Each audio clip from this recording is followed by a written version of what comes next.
Okay. Hello, book lovers. Welcome to Authors Love Bookstores, presented by A Mighty Blaze. My name is Kimberly Hensle Lowrance. I host and produce this show in partnership with fellow writer Joe Moldover. Here in Authors Love Bookstores, we bring to you a conversation between an author and her favorite independent bookstore to shine a light on storytelling, creativity, the small businesses that enrich our communities. We talk books, book selling, writing, and we are so glad that you're here. I am pleased to introduce our guests for today's episode. We have, it's just so funny because I want to point at you and you know it. Like above me, I have two wonderful guests, Laura Hankin, and author and bookseller Lori Gilman. Welcome, welcome. Let me tell you a little bit about Laura and Lori. Laura is a writer and a performer. She is based in Washington, D.C., also New York, or just Washington? Are you back and forth? At this point, mostly just Washington. I had dreams of like truly going back and forth, but the pandemic destroyed a lot of dreams. Okay. But not the dream to launch a wonderful book. Yeah, exactly. And just as a side note, I'm in New York right now. You are? Yes. Yeah. Oh, just to confuse it. Okay. Yeah, just to mess it up a little bit. So there we go. Oh, there we go. Throwing a wrench in things. Well, Laura is the author of two books, Happy and You Know It, and A Special Place for Women, which is their brand new book we're going to talk about today. Lori is the owner of City Bookshop, which is not in New York City. It is it's a neighborhood bookstore steps from the U.S. Capitol in Washington, D.C. And Lori's background is in the arts, and she previously worked at the Dallas Museum of Art, the Smithsonian, the Capitol Hill Arts Workshop. So welcome to both of you. We're so happy you're here. I'm so excited to talk about this book. It's so much fun to read. To our audience, if you're watching with us live, we're doing a giveaway of Laura's book, A Special Place for Women. There it is.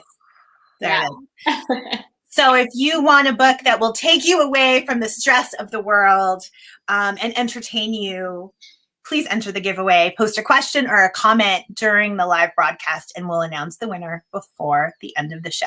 Okay. So let's talk about let's start off by talking about the bookstore, City Bookshop.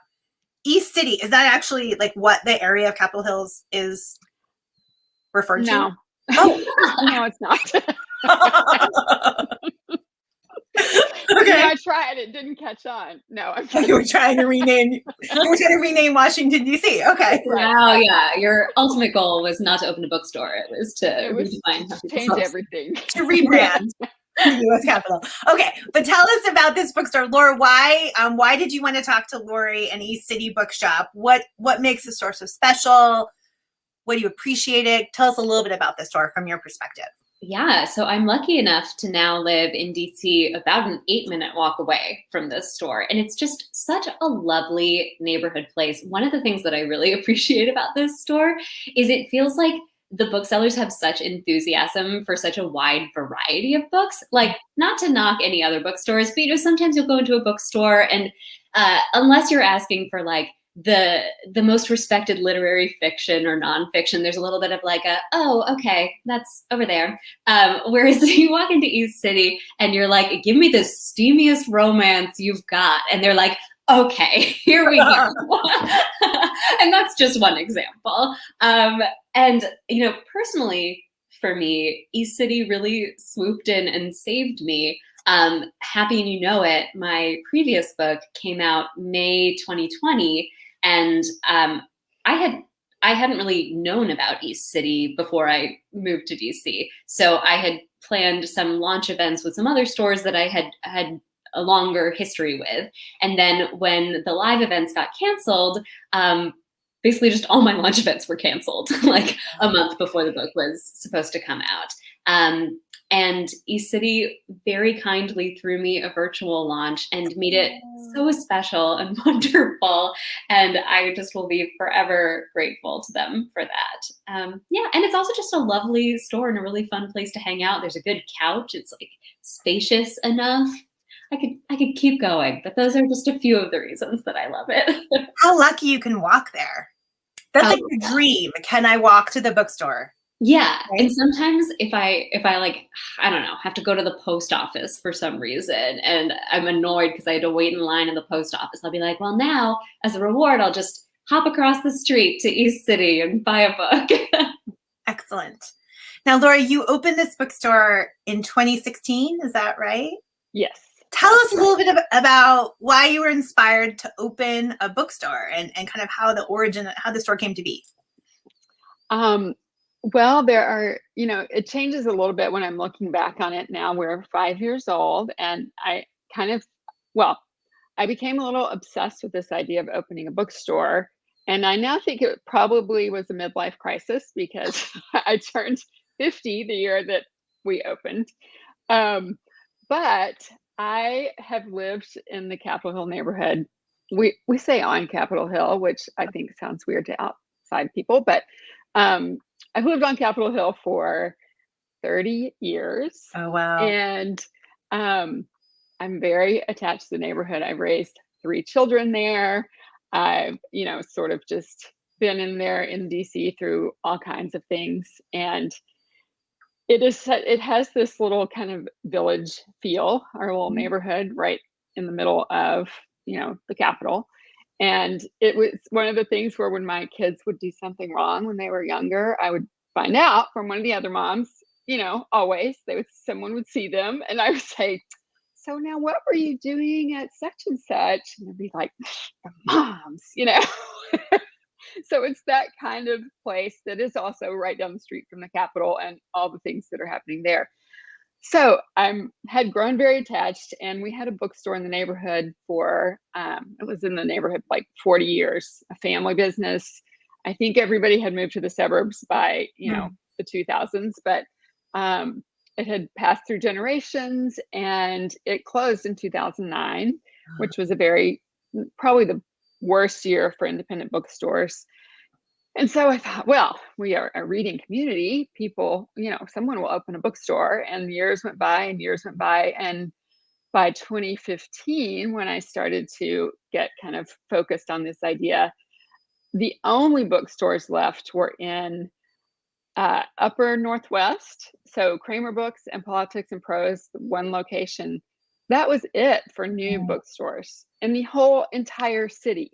So that was part of the naming it East City Bookshop, because we are not in Northwest, but we do read books. So I was I had a little bit of a chip on my shoulder through, a lot of kind of rough years there where I loved my neighborhood and it just got such a bad rap. So now it's so expensive, I couldn't really move there, but if I were young at this point, but so that was my East City reasoning. And that was my opening a bookstore reasoning. And I could never have imagined that within 5 years, there would be, bookstores, so many bookstores all around us, which really is the way it should be. You like in my ideal world, everyone could walk to their neighborhood bookstore.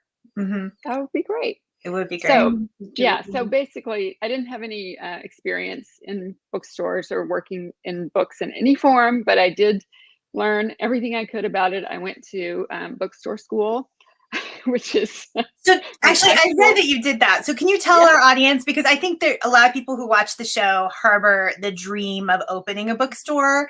And I think by watching the show, they realize it is like a lot of work to run a bookstore. But you went to bookstore owners school. So tell people what that, in case there are people out there who want to take it to the next level. What is that? Well, I highly recommend it. My kids, when I came home from it, were like, Mom, you're so excited and you sound like you've been to summer camp. I was like, felt that way. So I think a lot of it's online now, but that when I did it in 2015, it's actually run by a group called Paz and Associates. They're wonderful, wonderful people.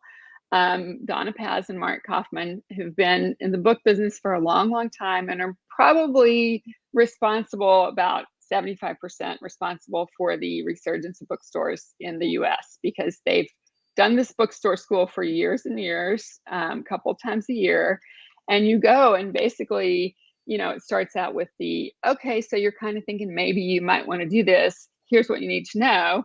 And then if you make it through that part and you still are thinking it might work, then, okay, now here's what you need to know to actually move forward on opening.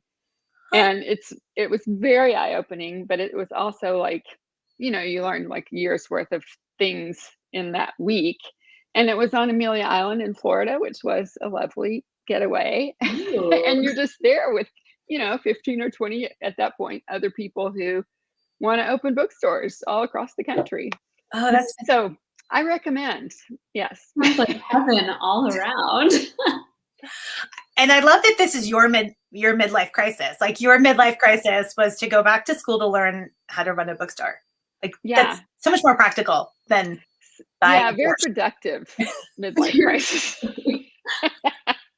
Do you remember what the things were that surprised you the most learning them in bookstore school about like the reality of running a bookstore?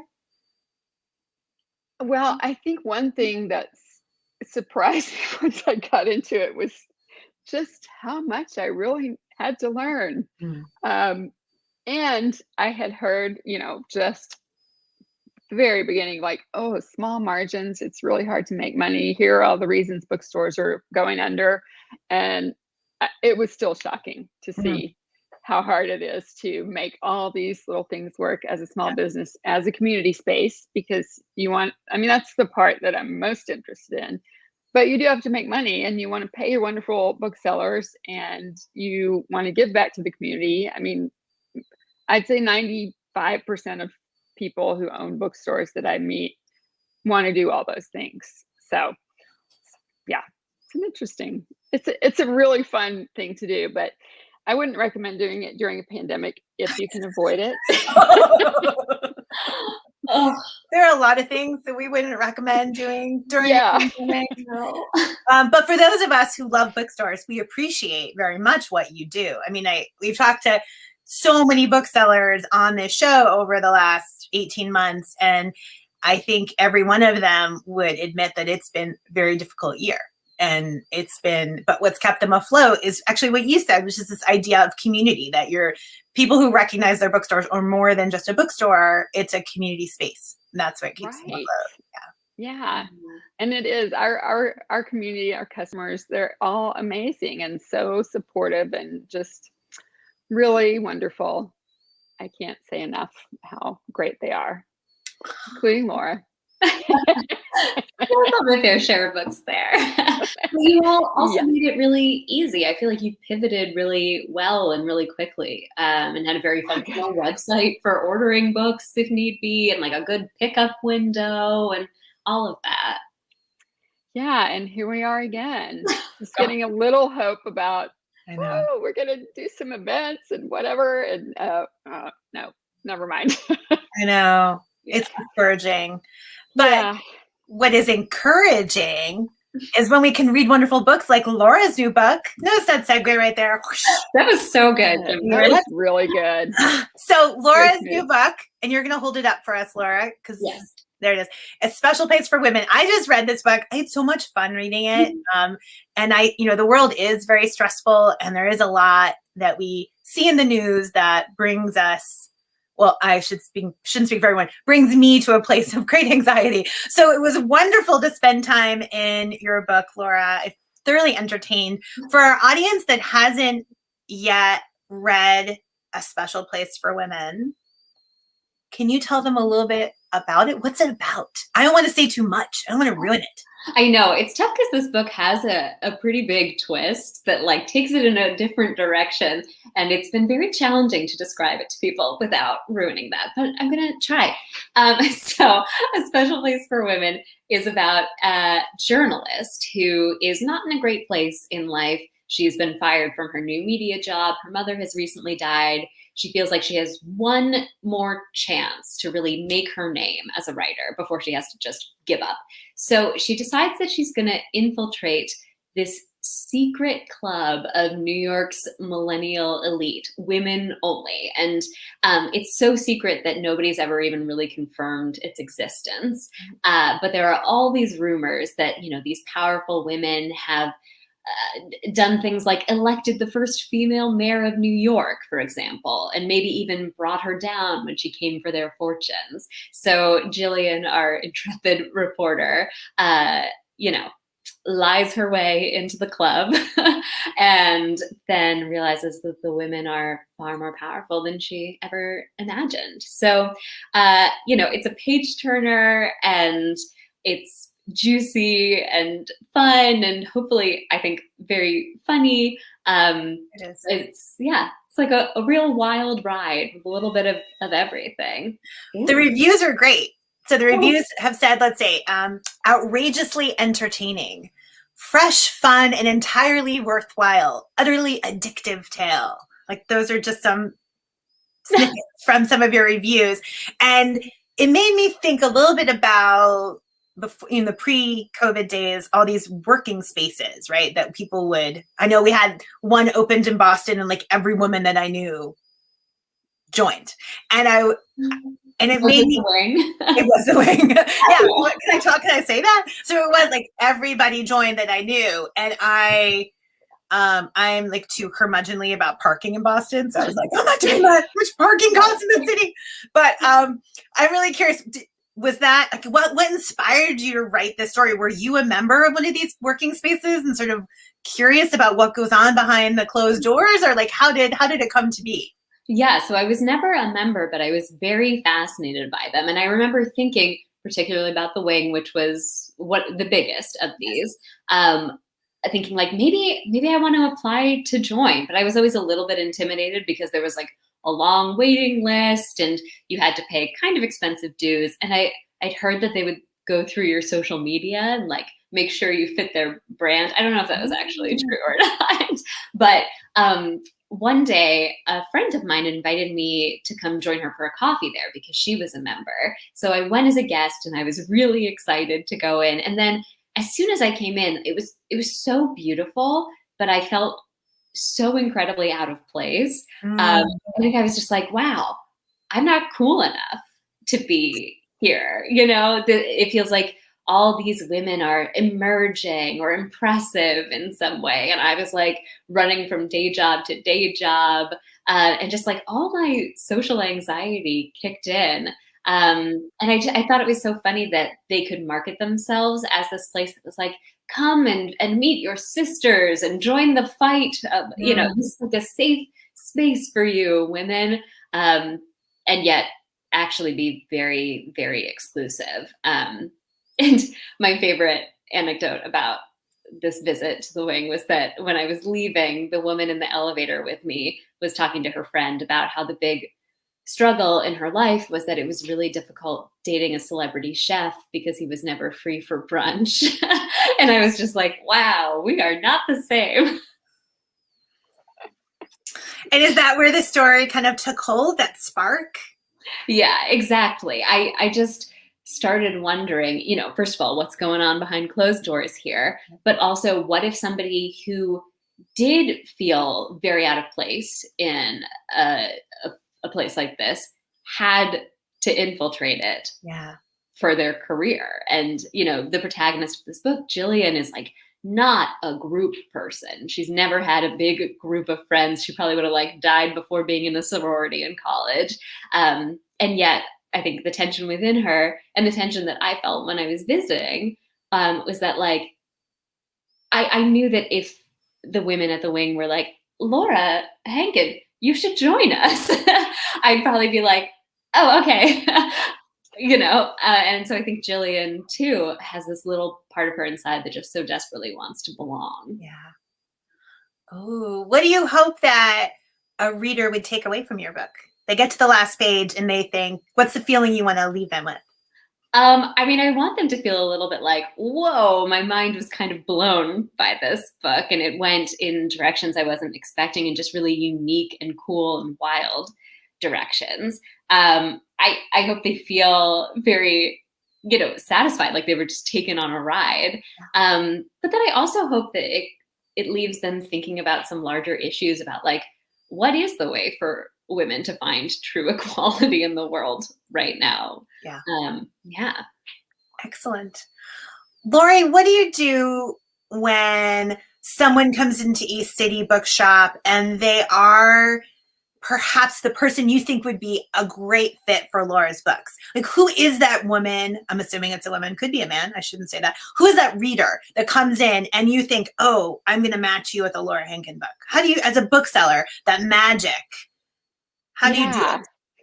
It's, well, I have to say right off the top here, I am not the best person on staff at doing this thing. There are a couple of people we are lucky enough to have as booksellers. They do other things like buy the books and things like that, but they are like magic. They just can always come up with the perfect thing. But if someone came in, what I kind of picture is we have a lot of women who are very smart. They work at, high-powered jobs, or they do a creative, something in the creative fields, and they not so much anymore, but a couple of years ago, let's say, they would have been like, maybe look around. I'm looking for something that's not going to be just really taxing, like, the Russians or something. Like, I want something well written, but I want it to just, to just be something a little lighter. Yeah, I'm just like, they were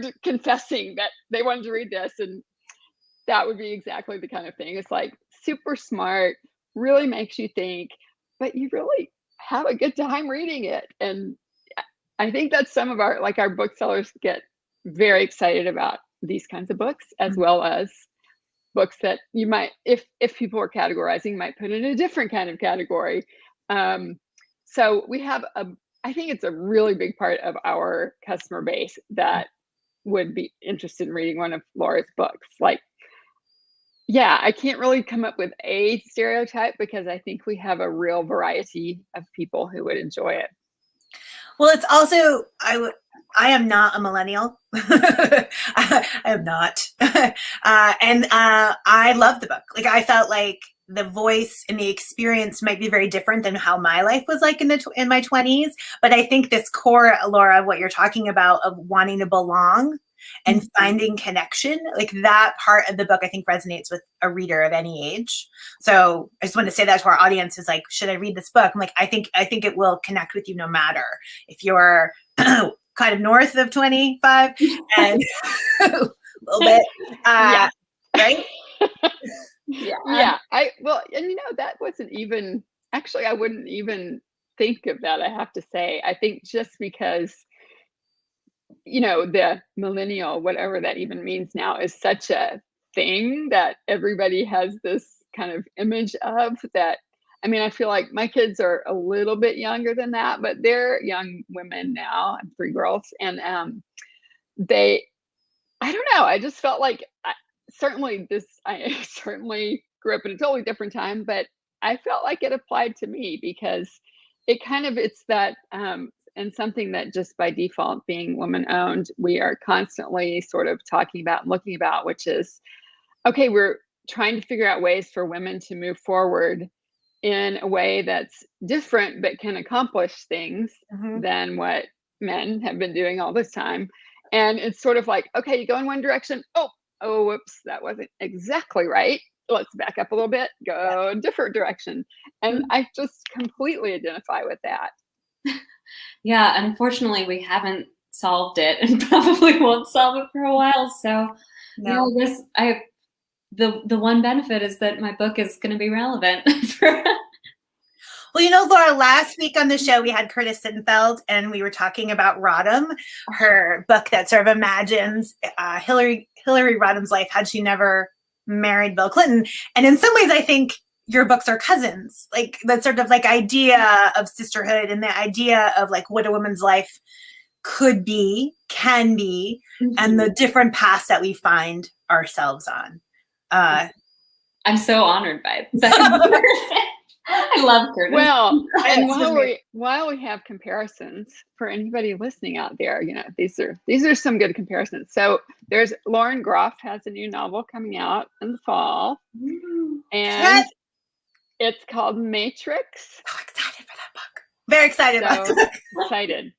And so I read that book, and I was telling, and another book. So let me tell you what it is first. It is set in the 12th century in England, and it is about nuns, which is, I gotta say, this is kind of my jam. Like, I love medieval history and art, and the less known about it, the better. The darker into the mists, the better for me. And so Eleanor of Aquitaine during that time. So that I was so excited about that.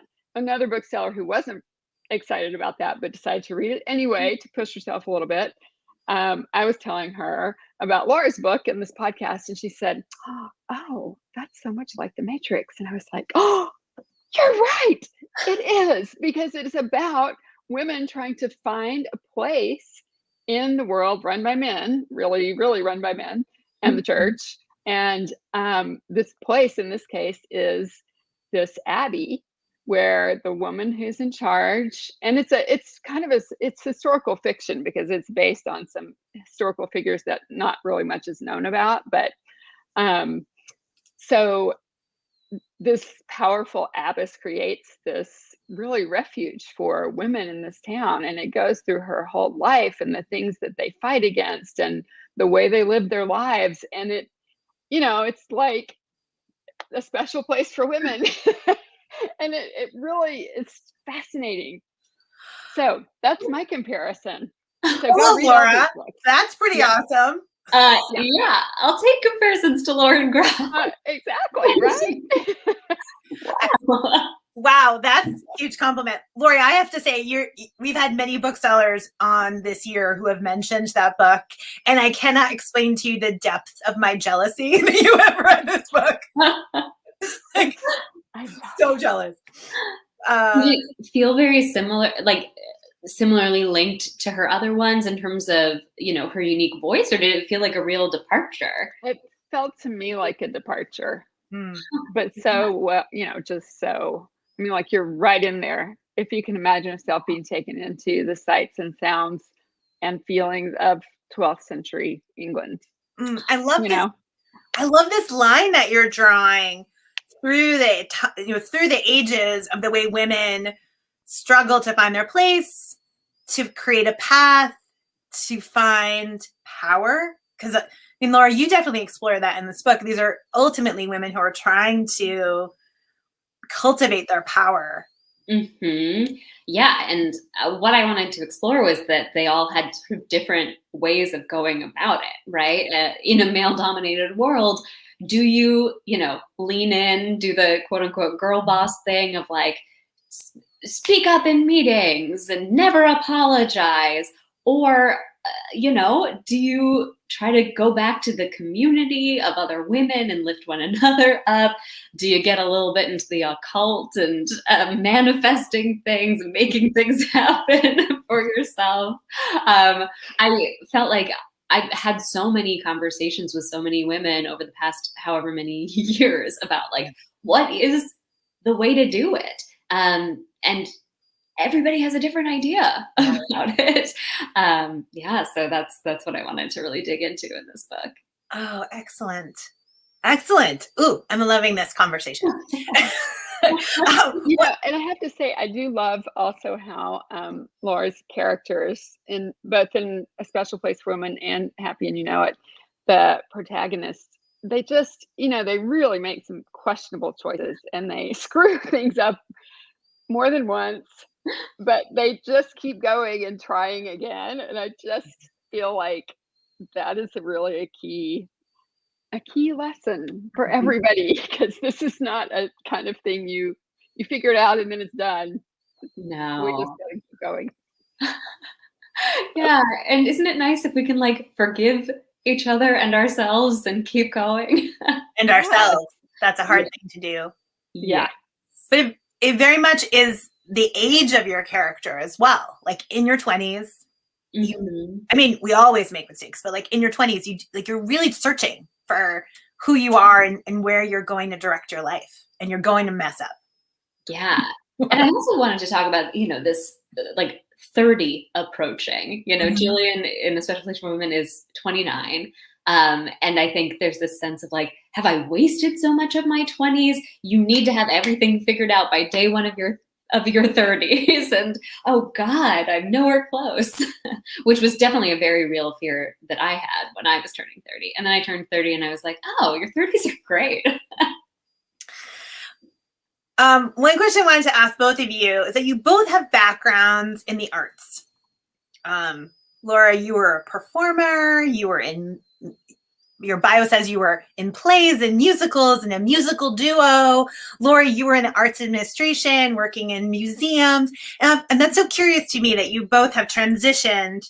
You're still in the arts, but in another aspect of the arts. And I'm wondering, how did you capitalize on your backgrounds and use them in the world of publishing and writing? What is it that you took from working at museums or working, performing, that fueled what you're doing now? Lori, would you like to go first, Laura? Me? Okay.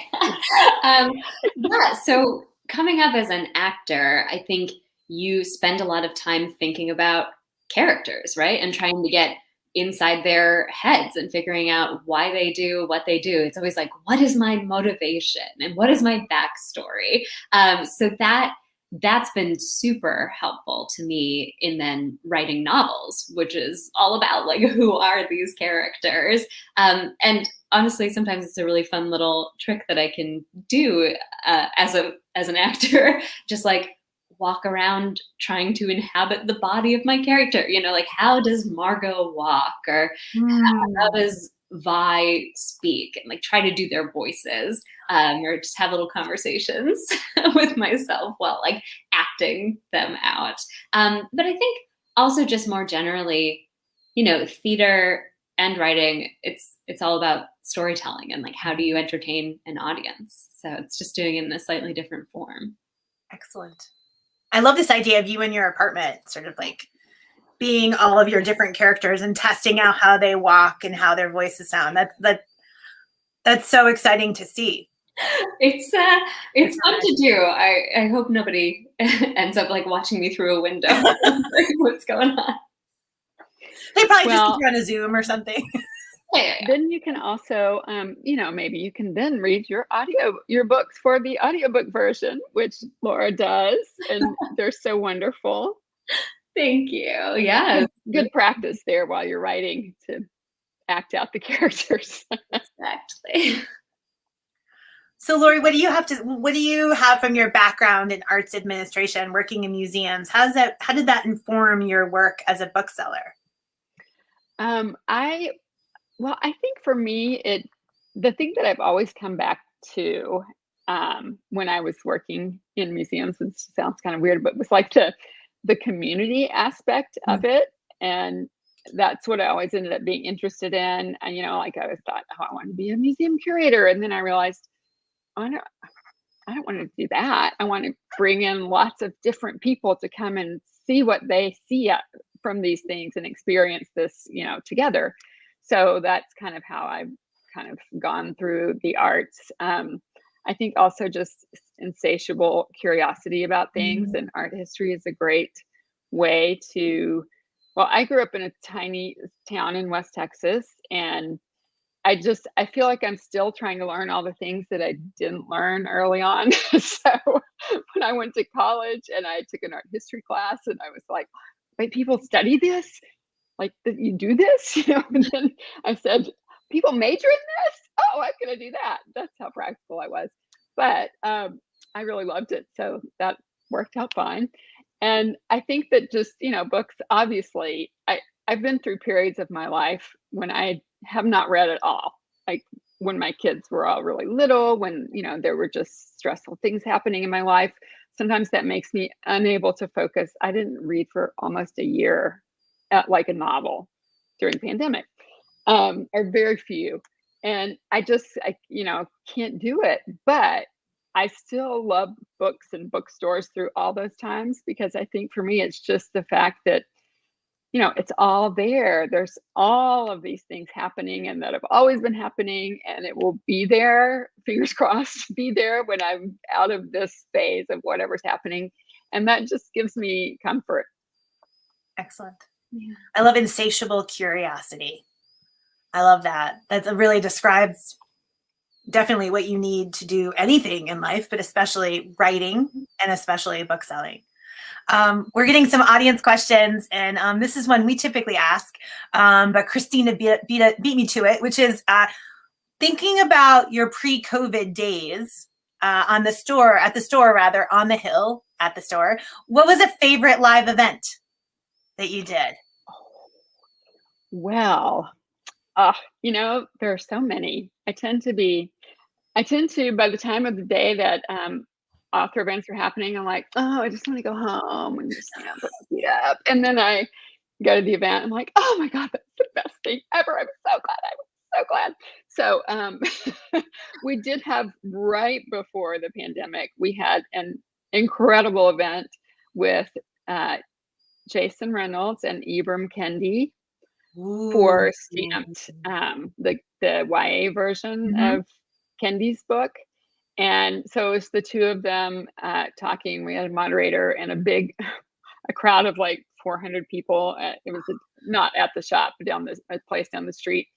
Thank God it did not become a super spreader event. We, didn't have any idea at that point, but it was just one of those nights when you feel like, you're here, you have this opportunity to sit and listen to these incredible minds just to talk about, the questions people have. That was exciting. We had another big event that we had was with Sonia Sotomayor, and she did a kids book a couple years ago, and so we had an event for that, and it was at a neighborhood high school, like 600 people, and she was, incredible. Like, of course that, right? But just to watch her 2 hours talking to every kid and taking a picture with every kid who was there in line, and yeah, so those are the things that are just like so inspiring, and I can't believe I get to do things like that.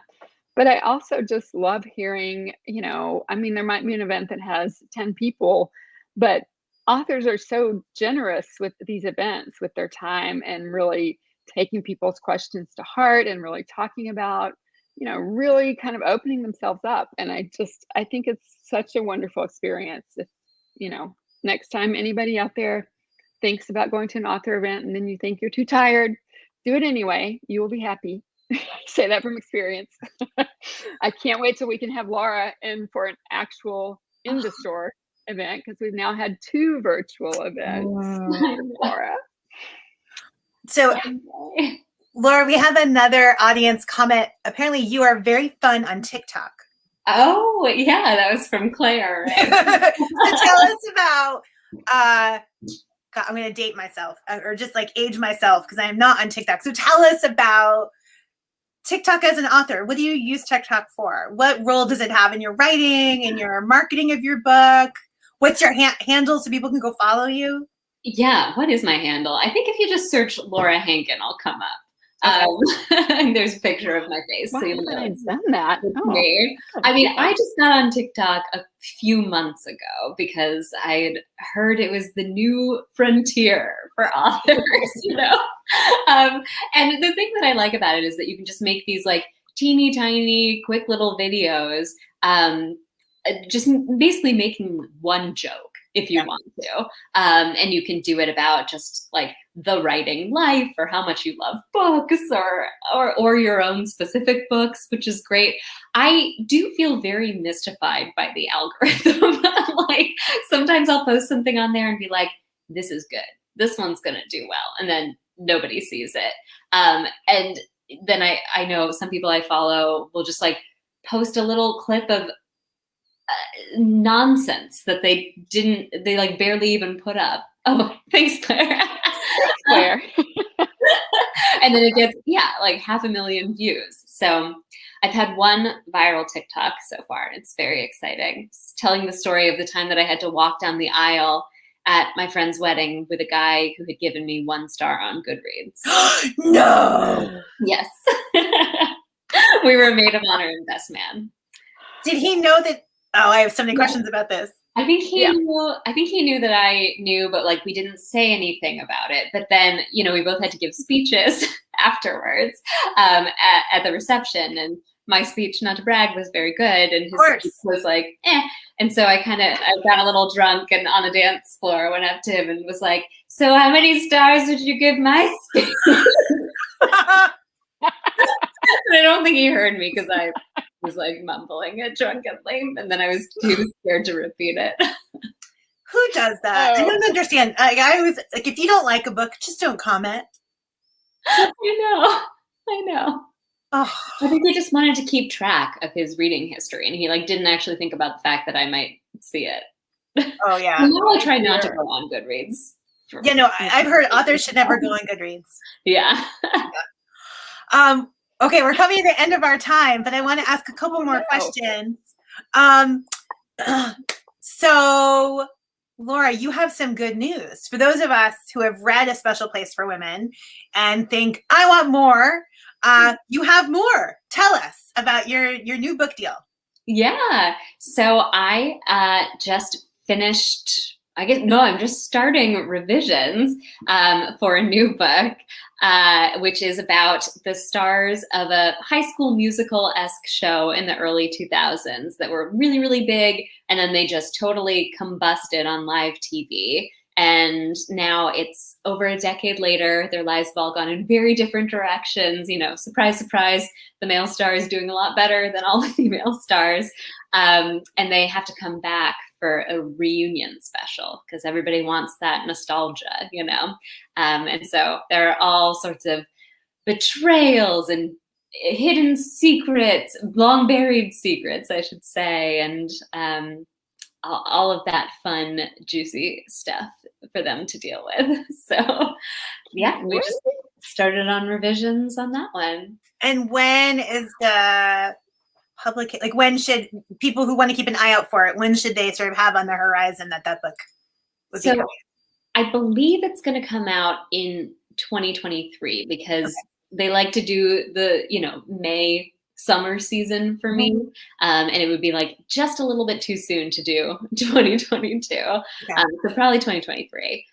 But I believe, speaking of Goodreads, I believe it's on there already. So you could go like add it to your, shelf of wanting to read it. And then you can get announcements about it. And we put your website underneath in a comment so people can go there. You have a newsletter, they can sign up and find out. They can follow you on social media. We also put those links underneath so you can keep an eye out. We also have the website for the bookstore. Also, buying Laura's books from the bookstore, those links are all underneath, so you can click on those. And surely we can have an event in the store in 2023 for your new book. Yeah. So it sounds like you might need to actually put together a musical for your event. Yeah. I have like written in my head a little mini song or two of what these characters sing in their shows. So maybe we'll unveil some of those. Get like a former pop star. Or good idea. I love it. Lori, so we ask booksellers this one question at the end of the show. Please finish this sentence for us. Running a successful bookstore is part hard work, part luck, and part what else? Being open to anything that happens. Being open to anything that happens. Excellent. I like that. It's a good lesson for all of us. And I know people are waiting with bated breath to see who's going to win a copy of A Special Place for Women. And I have to look it up and it's Susan Wagner. Yay, Susan. So Susan, please email us your address at amightyblaze@gmail.com and Laura's publisher will send you a copy. Thank you so much for being here. It was really delightful to spend time with both of you, to hear about the bookstore and to talk about your new book, Laura. Thank you. Yeah. Thank you for having us. Oh, my pleasure. Thank you. To our audience, if you like today's show, and we hope you did, please subscribe to A Mighty Blaze's page on Facebook so you'll get notified about all of our events, or hop over to our website, amightyblaze.com, to sign up for our newsletter. It goes out every Monday and gives you a rundown of all the interviews that are scheduled. We do interviews Tuesday, Wednesdays, Thursdays, Fridays, and sometimes on the weekends. And of course, join us back here next week at 4 p.m. Eastern Time for another episode of Authors Love Bookstores. Until then, be well and keep reading. Thank you. Thank you. Thank you.